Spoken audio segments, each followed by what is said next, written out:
नमस्कार दोस्तों, आज हम इस वीडियो में आपको बुरहिया और उसकी दो बेटियां की कहानी सुनाएंगे।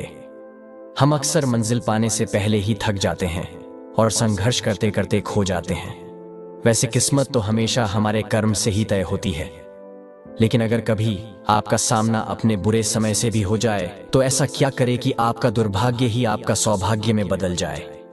एक बुरे दिन के बाद एक अच्छा समय भी आपके इंतजार में बैठा ही रहेगा, लेकिन अक्सर लोग यह समझ नहीं पाते और हमेशा ही उदासी के अंधकार में डूबे रहते हैं।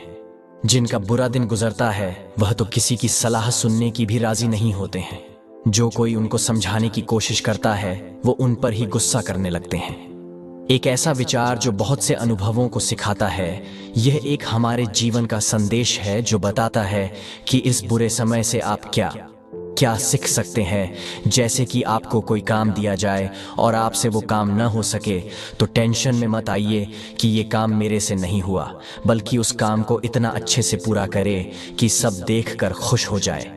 इस दुनिया में अपनी तकदीर खुद ही लिखनी होगी, ये कोई चिट्ठी नहीं है जो आप दूसरों से लिखवा लोगे। कहानी बुरहिया और उसकी दो बेटियां। बुरहिया और उसकी दो बेटियां की यह एक पुरानी कथा है। एक गांव में एक बुरहिया और उसकी दो बेटियां रहती थीं। बड़ी का नाम शीला और छोटी का नाम शालू था। उन दोनों बेटियों को बड़े प्यार से पालन पोषण किया था। जब दोनों बेटियां बड़ी हुई तो उनकी मर्जी से शादी करवा दी। उन दोनों बेटियों और उनकी मां को कहीं कोई तकलीफ नहीं थी। शीला और शालू अपने ससुराल में अच्छे से घुल मिल गई थी। एक दिन दोनों ने एक बिजनेस शुरू किया। बड़ी वाली का छाते का बिजनेस था और छोटी वाली का पापड़ का। सब कुछ अच्छा चल रहा था। उसकी माँ दोनों बेटियों से बहुत प्यार करती थी। कभी बड़ी वाली के यहाँ रहने चली जाती थी तो कभी छोटी वाली के यहाँ। शीला और शालू भी अपनी से बहुत प्यार करती थी। एक दिन बहुत तेज धूप निकली थी। उसकी माँ शीला को याद करके रोने लगी, जिसका छाते का दुकान था, क्योंकि कुछ दिनों से ठीक से नहीं चल रहा था। उसकी माँ भगवान से बोलने लगी कि आप बारिश क्यों नहीं कर रहे हो? बारिश हो जाएगी तो लोग छाते खरीदना शुरू कर देंगे। मेरी बेटी का जो धंधा है धीमा हो गया है, वो अपना परिवार कैसे चलाएगी? इतना बात बुरहिया ने कहा कि चमत्कार हो गया और बारिश शुरू हो गई। बुरहिया खुश हो गई और उसके चेहरे पर मुस्कान आ गई।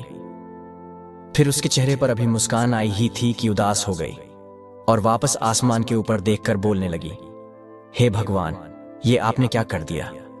मेरी दूसरी बेटी का तो पापड़ का बिजनेस है, वो सुखाएगी नहीं तो बिकेंगे कैसे? मेरी दूसरी बेटी के बारे में तो सोचो।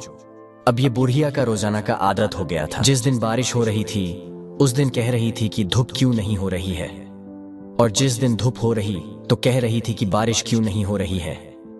अगल बगल वाले देखते तो बोलते कि ये बुढ़िया पागल हो गई है, दिन भर अपनी बेटियों के लिए रोती रहती है। एक बार एक साधु वहां से निकल रहे थे और ये आसमान को देखकर रो रही थी हमेशा की तरह। साधु ने पूछा कि ये रो क्यों रही है, तो लोगों ने कहा कि आप इनके चक्कर में मत पड़िए, ये हमेशा रोती रहती है। साधु ने कुछ सोचा और वहीं रुक गया। उनको लगा कि एक बार जाकर सुनता हूं कि बात क्या है। साधु ने उसके सामने गया और बोला, अम्मा, आपको क्यों परेशान हैं? तो अम्मा बोली, मेरी दो बेटी हैं, शीला और सालू। एक का छाते की दुकान है और दूसरी का पापड़ का। जिसका छाते का दुकान है उसका धंधा मंदा पड़ गया था, तो मैं भगवान से प्रार्थना की तो बारिश होने लगी।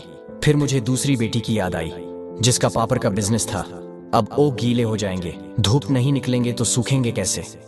साधु ने उसकी बात बहुत ध्यान से सुने और कहा, बहुत आसान तरीका है। जिस दिन बारिश होने लगे उस दिन उस बेटी के बारे में सोचिए जिसका छाते का बिजनेस है, और ये सोचकर खुश रहिए कि उसके पास में पैसा आ रहा है। उस दिन अपनी दूसरी बेटी के बारे में मत सोचिए। जिस दिन धूप निकले उस दिन अपनी उस बेटी के बारे में सोचिए जिसका पापड़ का बिजनेस है।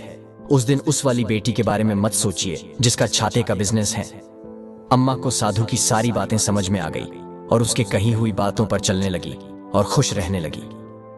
सारांश, इस बुरहिया और उसकी दो बेटियां की कहानी से हमें यही सीख मिलती है कि बुरे समय में इंसान की हिम्मत टूट जाती है।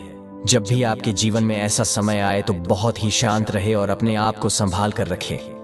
बुरहिया और उसकी दो बेटियां की कहानी आपको कैसी लगी, हमें कमेंट करके जरूर बताएं।